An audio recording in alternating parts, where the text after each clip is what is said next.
ओम शांति। 16 जनवरी 2023 प्रातः मुरली बाप दादा मधुबन। मीठे बच्चे, जितना जितना दूसरों को ज्ञान सुनाएंगे उतना तुम्हारी बुद्धि में ज्ञान रिफाइन होता जाएगा। इसलिए सर्विस जरूर करनी है। प्रश्न: बाप के पास दो प्रकार के बच्चे कौन से हैं? उन दोनों में अंतर क्या है? उत्तर: बाप के पास है एक लगे अर्थात सौतेले बच्चे, दूसरे है सगे अर्थात मातेले बच्चे। लगे बच्चे मुख से सिर्फ बाबा मम्मा कहते, लेकिन श्रीमत पर पूरा नहीं चल सकते, पूरा पूरा बलिहार नहीं जाते। सगे बच्चे तो तन मन धन से पूर्ण समर्पण अर्थात ट्रस्टी होते हैं, कदम कदम श्रीमत पर चलते हैं। लगे बच्चे सेवा न करने के कारण चलते चलते गिर पड़ते हैं, संशय आ जाता है। सगे बच्चे पूरा निश्चय बुद्धि होते हैं। गीत: बचपन के दिन भुला न देना, आज हंसे कल रुला न देना। ओम शांति। बाप बच्चों को समझाते हैं। कौन सा बाप? वास्तव में दोनों बाप हैं, ब्रह्मा बाबा भी तो शिव बाबा भी। एक रूहानी जिसको बाबा कहा जाता है, दूसरा जिस्मानी जिसको दादा कहा जाता। ये तो सभी सेंटर्स के बच्चे जानते हैं कि हम बाप दादा के बच्चे हैं। रूहानी बाप शिव है, वह है सभी आत्माओं का बाप, और ब्रह्मा दादा है सारे मनुष्य सीजरे का हेड। उनके तुम आकर बच्चे बने हो। उनमें भी कोई तो पक्के सगे है, कोई फिर लगे भी है। मम्मा बाबा तो दोनों ही कहते हैं, परंतु लगे बलि नहीं चढ़ सकते। बलि न चढ़ने वालों को इतनी ताकत नहीं मिल सकती, अर्थात अपने बाप को तन मन धन का ट्रस्टी नहीं बना सकते। श्रेष्ठ बनने के लिए उनकी श्रीमत पर नहीं चल सकते। सगे बच्चों को सूक्ष्म मदद मिलती है, परंतु वो भी बहुत थोड़े है। भल सगे भी है, परंतु उनको भी अभी पक्के नहीं करेंगे जब तक रिजल्ट नहीं निकली है। भल यहाँ रहते भी है, बहुत अच्छे है, सर्विस भी करते हैं, फिर गिर भी पड़ते हैं। यह है सारी बुद्धि योग की बात। बाबा को भूलना नहीं है। बाबा इस भारत को बच्चों की मदद से स्वर्ग बनाते हैं। गाया हुआ भी है शिव शक्ति सेना। हर एक को अपने से बात करनी है। बरोबर हम शिव बाबा के अडॉप्टेड चिल्ड्रन हैं। बाप से हम स्वर्ग का वर्षा पा रहे हैं। द्वापर से लेकर हमने जो लौकिक बाप का वर्षा पाया है, वह नर्क का ही पाया है। दुखी होते आए हैं। भक्ति मार्ग में तो है ही अंधश्रद्धा। जब से भक्ति शुरू हुई है, तब से जो जो वर्ष बीता हम नीचे उतरते आए। भक्ति भी पहले अव्यभिचारी थी, एक की पूजा करते थे, उसके बदले अब अनेकों की पूजा करते आए हैं। अब ये सब बातें ऋषि मुनि साधु संत आदि नहीं जानते कि भक्ति कब शुरू होती है। शास्त्रों में भी है ब्रह्मा का दिन और ब्रह्मा की रात। भल ब्रह्मा सरस्वती ही लक्ष्मी नारायण बनते हैं, परंतु नाम ब्रह्मा का दिया है। ब्रह्मा के साथ बच्चे भी बहुत है। लक्ष्मी नारायण के बच्चे तो बहुत नहीं होंगे। प्रजापिता तो उनको नहीं कहेंगे। अब नई प्रजा बन रही है। नई प्रजा होती ही है ब्राह्मणों की। ब्राह्मण ही अपने को ईश्वरीय संतान समझते हैं। देवता तो नहीं समझेंगे ना, उनको चक्र का ही पता नहीं। अभी तुम जानते हो हम शिव बाबा के बच्चे बने हैं। उन्होंने ही हमें 84 का चक्र समझाया है। उनकी मदद से हम भारत को फिर से दैवी पावन राजस्थान बना रहे हैं। ये बड़ी समझ की बात है। किसको समझाने की भी हिम्मत चाहिए। तुम तो शिव शक्ति पांडव सेना हो, पंडे भी हो, सबको रास्ता बता रहे हो। बता रहे हैं ना हम सभी को सतयुगी नई दुनिया का रास्ता बाबा ने हमें बताया और हम दूसरों को बता रहे हैं। तो बाबा कहते हैं ये समझाने की भी बड़ी हिम्मत चाहिए। तुम्हारे बिगर रूहानी स्वीट होम का रास्ता कोई बता न सके। वह पंडे लोग तो करके अमरनाथ पर कोई तीर्थ पर ले जाते हैं। तुम बिके तो एकदम सभी से दूर परमधाम ले जाते हो। वह जिस्मानी गाइड है, धक्के खिलाने वाले। तुम सभी को बाप के पास शांति धाम ले जाते हो। तो सदैव याद करना पड़े, हम भारत को फिर से दैवी राजस्थान बना रहे हैं। ये तो कोई नहीं मानेंगे। भारत का आदि सनातन देवी देवता धर्म था। भारत सतयुग में बेहद का दैवी पावन राजस्थान था। फिर पावन क्षत्रिय राजस्थान बना। फिर माया की प्रवेशता होने से आसुरी राजस्थान बन जाता है। यहाँ भी पहले राजा रानी राज्य करते थे, परंतु बिगर लाइट के ताज वाली राजाई चलती आई है। दैवी राजस्थान के बाद हुआ आसुरी पतित राजस्थान।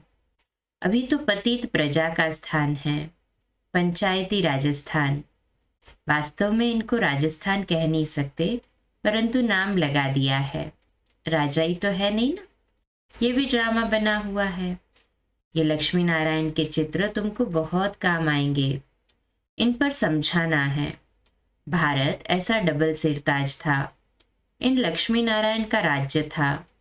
छोटेपन में राधे कृष्ण थे, फिर त्रेता में रामराज्य हुआ, फिर द्वापर में माया आ गई। ये तो बिल्कुल सहज है ना। भारत की हिस्ट्री ज्योग्राफी नटशेल में समझाते हैं। द्वापर में ही फिर पावन राजा रानी लक्ष्मी नारायण के मंदिर बने। देवताएं स्वयं तो वाम मार्ग में चले गए, पतित होने लग पड़े। फिर जो पावन देवताएं होकर गए हैं, उनके मंदिर बनाकर पूजा शुरू की। पतित ही पावन को माथा टेकते हैं। जब तक ब्रिटिश गवर्नमेंट का राज्य था तो राजा रानी थे। जमींदार भी राजा रानी का लकब अर्थात टाइटल ले लेते थे। उससे उनका दरबार में मान होता था। अभी तो कोई राजा नहीं है। पीछे जब आपस में लड़े हैं तब मुसलमान आदि आए हैं। अभी तुम बच्चे जानते हो, फिर से कलयुग का अंत आ गया है। विनाश सामने खड़ा है। बाप फिर से राजयोग सिखला रहे हैं। कैसे स्थापना होती है सो तो तुम जानते हो। फिर ये हिस्ट्री ज्योग्राफी मिट जाती है। फिर भक्ति में वो लोग अपनी गीता बना देते हैं। उसमें बहुत फर्क पड़ जाता है। भक्ति के लिए उन्हों को देवी देवता धर्म का पुस्तक जरूर चाहिए। सो ड्रामा अनुसार गीता बना दी है। ऐसे नहीं भक्ति मार्ग की उस गीता से कोई राजाई स्थापन करेंगे व नर से नारायण बनेंगे। बिल्कुल नहीं। अब बाप समझाते हैं तुम हो गुप्त सेना। बाबा भी गुप्त है। तुमको भी गुप्त योग बल से राजाई प्राप्त करा रहे हैं। बाहुबल से हद की राजाई मिलती है, योग बल से बेहद की राजाई मिलती है। तो बाबा क्लियर करते हैं। तुम बच्चों को दिल अंदर ये निश्चय है कि हम अभी भारत को वही दैवी राजस्थान बना रहे हैं।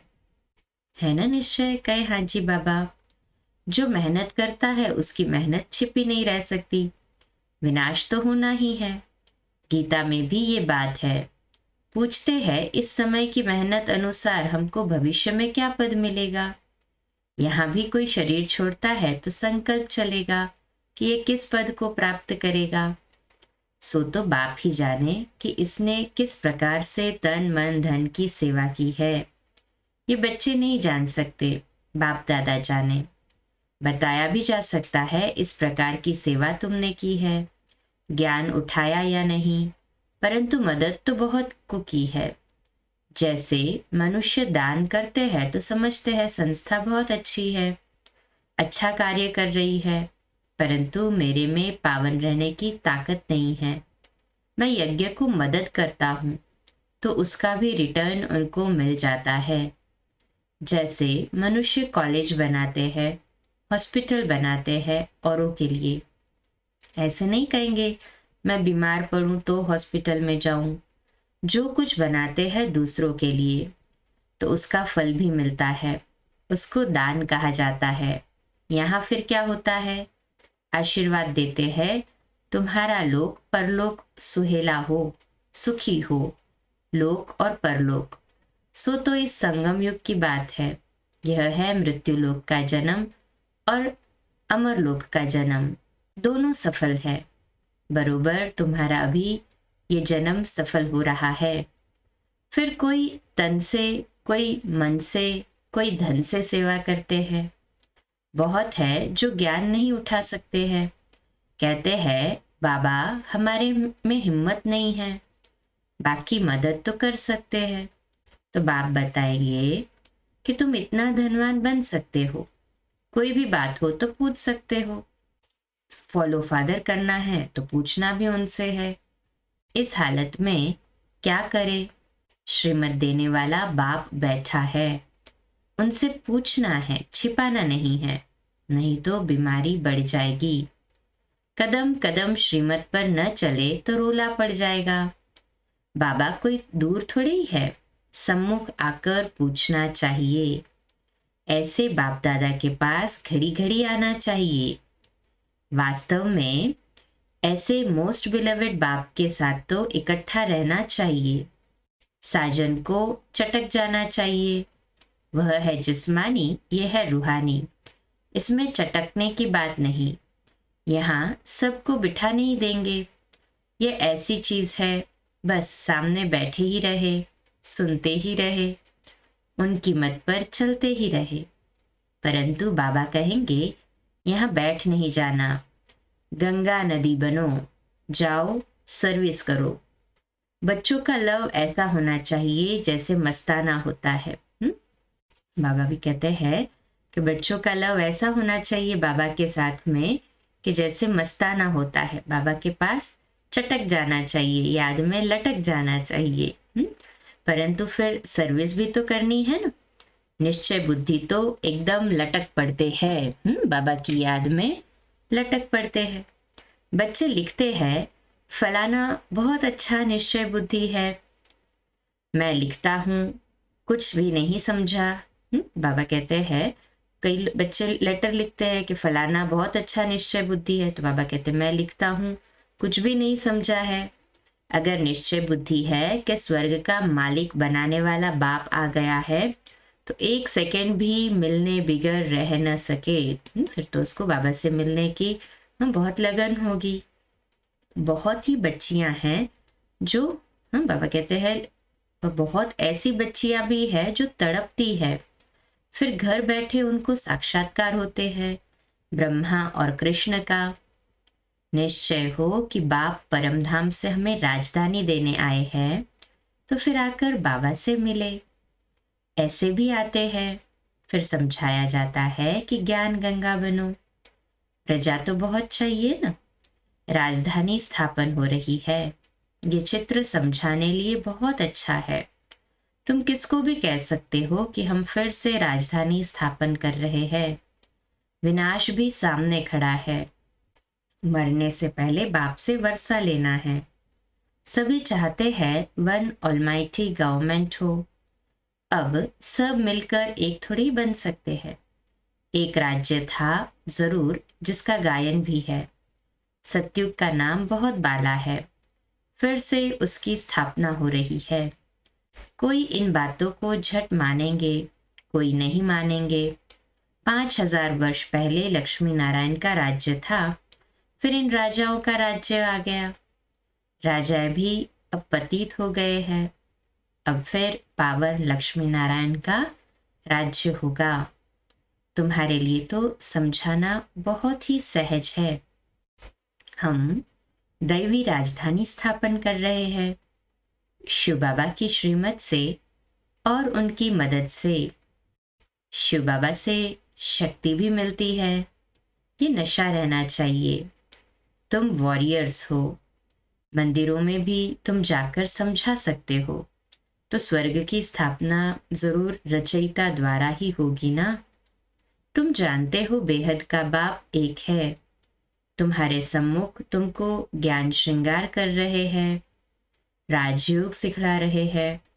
वो गीता सुनाने वाले कभी राजयोग सिखला न सके। ये अभी तुम बच्चों की बुद्धि में नशा चढ़ाया जाता है। बाबा आया है स्वर्ग की स्थापना करने। स्वर्ग में है ही पावन राजस्थान। मनुष्य तो लक्ष्मी नारायण के राज्य को ही भूल गए हैं। अब बाप सम्मुख बैठ समझाते हैं। तुम कोई भी गीता पाठशाला आदि में चले जाओ, सारी हिस्ट्री ज्योग्राफी अथवा 84 जन्मों का समाचार कोई सुना न सके। लक्ष्मी नारायण के चित्र साथ राधे कृष्ण का भी हो तो समझाने में सहज होगा। ये है करेक्ट चित्र। राधा कृष्ण और लक्ष्मी नारायण साथ हो तो समझाने में सहज होगा कि यही फिर हो, राधा कृष्ण ही फिर लक्ष्मी नारायण बनते। लिखत भी उनकी अच्छी हो। तुम्हारी बुद्धि में सारा चक्र याद है, साथ में एक चक्र को समझाने वाला भी याद है। साथ में ये चक्र जो समझाता है अर्थात शिव बाबा, चक्र भी याद है तो हमें शिव बाबा भी याद है। बाकी निरंतर याद के अभ्यास में मेहनत बहुत है। Double underline. निरंतर याद ऐसी पक्की हो जो अंत में कोई किचड़ पट्टी याद ना आए। बाप को कभी भूलना नहीं है। छोटे बच्चे बाप को बहुत याद करते हैं, फिर बच्चा बड़ा होता है तो धन को याद करते हैं। तुमको भी धन मिलता है जो अच्छी रीति धारण कर फिर दान करना चाहिए। पूरा फिलैंथ्रोपिस्ट बनना है। मैं सम्मुख आकर राजयोग सिखाता हूँ। वह गीता जो जन्म जन्मांतर पढ़ी, कुछ भी प्राप्ति नहीं हुई। यहाँ तो तुमको नर से नारायण बनाने लिए ये शिक्षा दे रहा हूँ। वह है भक्ति मार्ग। यहाँ भी कोटों में कोई निकलेगा जो तुम्हारे दैवी घराने का होगा। फिर ब्राह्मण बनने जरूर आएंगे। फिर चाहे राजा रानी बने चाहे प्रजा, उसमें भी कई तो सुनंती कथनती भागंती हो जाते हैं। जो बच्चा बन फिर फारकती देते हैं उन पर बहुत बड़ा दंड है, कड़ी सजा है। इस समय ऐसा कोई कह नहीं सकता कि हम निरंतर याद करते हैं। अगर कोई कहे तो चार्ट लिखकर भेजे तो बाबा सब समझ जाएंगे। भारत की सेवा में ही तन मन धन लगा रहे हैं। लक्ष्मी नारायण का चित्र हमेशा पॉकेट में पड़ा हो। बच्चों को बहुत नशा होना चाहिए। सोशल वर्कर्स तुम्हारे से पूछते हैं, तुम भारत की क्या सेवा कर रहे हो? बोलो, हम अपने तन मन धन से भारत को दैवी राजस्थान बना रहे हैं। ऐसी सेवा और कोई कर नहीं सकता। तुम जितनी सर्विस करेंगे उतनी बुद्धि रिफाइन होती जाएगी। ऐसे भी बहुत बच्चे हैं जो ठीक रीति नहीं समझा सकते हैं तो नाम बदनाम होता है। कोई कोई में क्रोध का भूत भी है तो ये भी डिस्ट्रक्टिव काम किया ना। क्रोध का भूत है तो डिस्ट्रक्टिव काम है। उनको कहेंगे तुम अपना मुंह तो देखो, तुम लक्ष्मी या नारायण को वरने लायक बने हो। ऐसे जो आबरू अर्थात इज्जत गंवाने वाले बच्चे हैं वह क्या पद पाएंगे? वह प्यादों की लाइन में आ जाते हैं। तुम भी सेना हो ना। अच्छा, मीठे मीठे सिकिलदे बच्चों प्रति माता पिता बाप दादा का याद प्यार और गुड मॉर्निंग। रूहानी बाप की रूहानी बच्चों को नमस्ते। हम रूहानी बच्चों की रूहानी माता पिता बाप दादा को याद प्यार, गुड मॉर्निंग और नमस्ते। वाह बाबा वाह, शुक्रिया बाबा शुक्रिया। धारणा के लिए मुख्य सार। पहली पॉइंट, अविनाशी ज्ञान रत्नों का महादानी बनना है। तन मन धन से भारत को स्वर्ग बनाने की सेवा करनी है। दूसरी पॉइंट, कोई भी डिस्ट्रक्टिव अर्थात विनाशकारी कार्य नहीं करना है। निरंतर याद के अभ्यास में रहना है। आज का वरदान, एक रस और निरंतर खुशी की अनुभूति द्वारा नंबर 1 लेने वाले अखूट खजाने से संपन्न भव। तो आज का हमारा स्वमान लिखने और अभ्यास करने के लिए, मैं अखूट खजाने से संपन्न आत्मा हूँ। मैं अखूट खजाने से संपन्न आत्मा हूँ। विश्लेषण, नंबर 1 में आने के लिए एक रस और निरंतर खुशी की अनुभूति करते रहो। किसी भी झमेले में नहीं जाओ। झमेले में जाने से खुशी का झूला ढीला हो जाता है, फिर तेज नहीं झूल सकते। इसलिए सदा और एक रस खुशी के झूले में झूलते रहो। बाप दादा द्वारा सभी बच्चों को अविनाशी, अखूट और बेहद का खजाना मिलता है। तो सदा उन खजानों की प्राप्ति में एक रस और संपन्न रहो। संगम युग की विशेषता है अनुभव। इस युग की विशेषता का संगम युग की विशेषता है अनुभव। तो इस युग की विशेषता का लाभ उठाओ। तो एक रस और निरंतर खुशी की अनुभूति में समाते रहे और नंबर 1 लेते रहे, अखूट खजाने से संपन्न रहे। आज का स्लोगन, मनसा महादानी बनना है तो रूहानी स्थिति में सदा स्थित रहो। मनसा महादानी बनना है तो रूहानी स्थिति में सदा स्थित रहो। आज का पुरुषार्थ है, एकाग्रता की शक्ति बहुत विचित्र रंग दिखा सकती है। एकाग्रता से ही सिद्धियां प्राप्त होती है। स्वयं की औषधि भी एकाग्रता की शक्ति से कर सकते हो। अनेक रोगियों को निरोगी भी बना सकते हो। कोई ने चलती हुई चीज को रोका, ये एकाग्रता की सिद्धि है। संकल्पों को स्टॉप कहो और स्टॉप हो जाए, तब वरदानी रूप में जय जयकार के नारे बजेंगे। तो इतना हमारे अंदर एकाग्रता की शक्ति परिपूर्ण हो कि हमने कहा संकल्पों को स्टॉप, तो वो सेकंड में स्टॉप हो जाए। अच्छा, कम बोलो, धीरे बोलो, मीठा बोलो, सत्य बोलो, सोच समझकर बोलो। निमित्त भाव, निर्माण भाव, निर्मल वाणी। कल सुबह लाइव अमृत वेला मेडिटेशन रोज की तरह 3:30 से 4:30, जिसमें 3:30 से 4 साइलेंट मेडिटेशन, 4 से 4:30 गाइडेड मेडिटेशन, बाबा को भोग और पानी चार्जिंग। नेक्स्ट लिंक 4:45 बजे की प्यारे मीठे बाबा की मधुर मुरली की, और रात्रि क्लास 8:45 बजे अव्यक्त मास के पुरुषार्थ निमित्त जो जनवरी मास की अव्यक्त वाणियां हैं उसका रिविजन। अच्छा, आज का नया दिन आप सभी को मुबारक हो, मुबारक हो, मुबारक हो। शुभ दिवस। 2 मिनट शक्तिशाली याद में एक स्थिति में स्थित हो जाएं, बाबा की याद में गहन समा जाएं।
अच्छा, ओम शांति।